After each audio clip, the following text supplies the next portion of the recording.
Greg Mourad is on the line with us. He's the Vice President of the National Right to Work Committee. NRTWC.org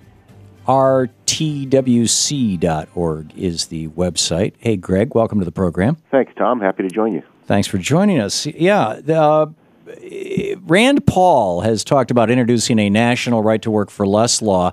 We've seen right to work for less basically shoved down the throats of people in Michigan and Indiana, Wisconsin. It's a growing trend and has been since Taft-Hartley in 47. What I don't get is why would you be out there dancing to the tune of the billionaires instead of the workers? Well, I certainly would have to begin by objecting to your characterization of it as right to work for less. Right to work is simply... Well, that's what it is. Right to work for less states. Whether or not you think a union deserves your support. Actually, nobody in this country has to join a union, number one. And number two, right to work for less states, people earn on average $1,500 a year less than in free bargaining states. They think the union deserves their support or not. I couldn't hear you, Greg. I was speaking. Yeah, I said, Tom, that Did you hear what I said? I did not make the assertion that anybody is required to join. I simply said that right to work laws... Okay, so we have established... whether or not a union deserves their support. So we've established that nobody in this country is required to join a union. And let's also establish for the record that people in right to work for less states earn $1,500 a year on average less than people in free bargaining states. Before you account for the cost of living, it is significantly more expensive to live in the non-right to work states. Free bargaining states. After you account for the cost of living, you find that the average family's purchasing power is actually significantly higher in the right to work states. Greg, the essence of the right to work for less laws is that if you work in a shop that is unionized, whether it's like me, I'm a member of SAG-AFTRA, although I don't work in a shop, I own my own show. But if I did, and I have in the past. If you're a member of you work in a unionized shop, the union is forced by law to represent me. Not true. Yes, it is. No, it's not, Tom. The union has what's under federal law it has the privilege that's called exclusive representation. That is, they can assert their power to represent workers who would rather be independent. Now, once they have done that, once they have claimed exclusive representation power, then they are forced to represent everybody. But they wouldn't. Their right to represent themselves. But if they don't do that, they can't represent anybody. I mean, there's no point in it being a union if you don't say I'm here to represent people. Excuse me? There's no point in it being a union if you don't say I'm here to represent people. They're free to say we're here to represent the people that want us. We'll represent our members only. They are perfectly free to do that. They just don't want to because they have a lot more power at the bargaining table when everybody is stuck with their deal. The union, no, this is not very much not the case. Unions are required to, if I work in a union shop and I choose not to be a member of the union, but simply to pay for basic union services like representation, I can sue the union if they fail to represent me. That's true, because they have taken away your right to represent yourself. You do not have the option of bargaining for yourself, of saying, you know what, never mind their contract, I think I can do better on my own. Right, yeah, me versus the Walton family. Yeah, I'm going to do really well. Well, you might and you might not, and if you try on your own and you do poorly, you might come begging back to the union. But my point is that the union has taken away that right to represent yourself, and instead says you have to accept. No, you are forcing people. You are the individual people who are working in the union shop. Here's where I was going with this. If I show up at the private club that you're a member of, whether it's a golf course or whatever it may be, let's say you're a member of a golf club and a country club.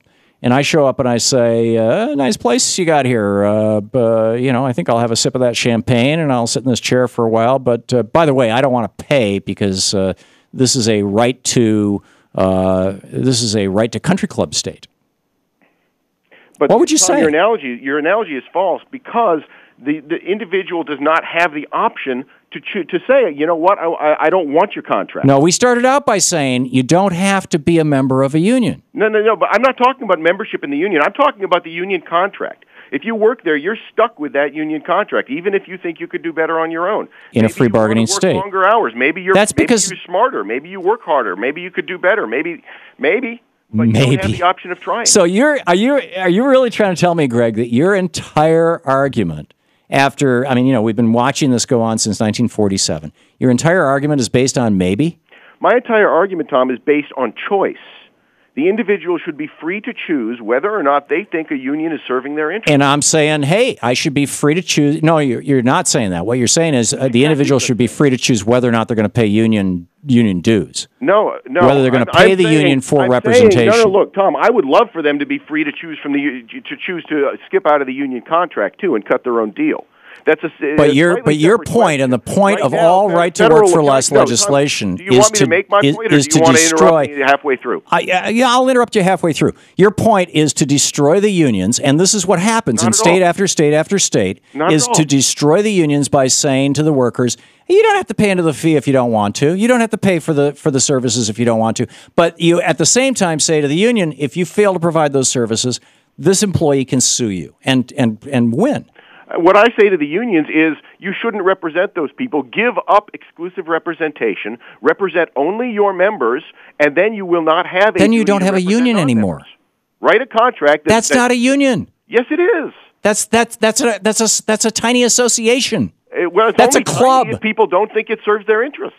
That's not a union. That's a club. You're saying you could. Oh yeah, you're welcome to turn your union into a club.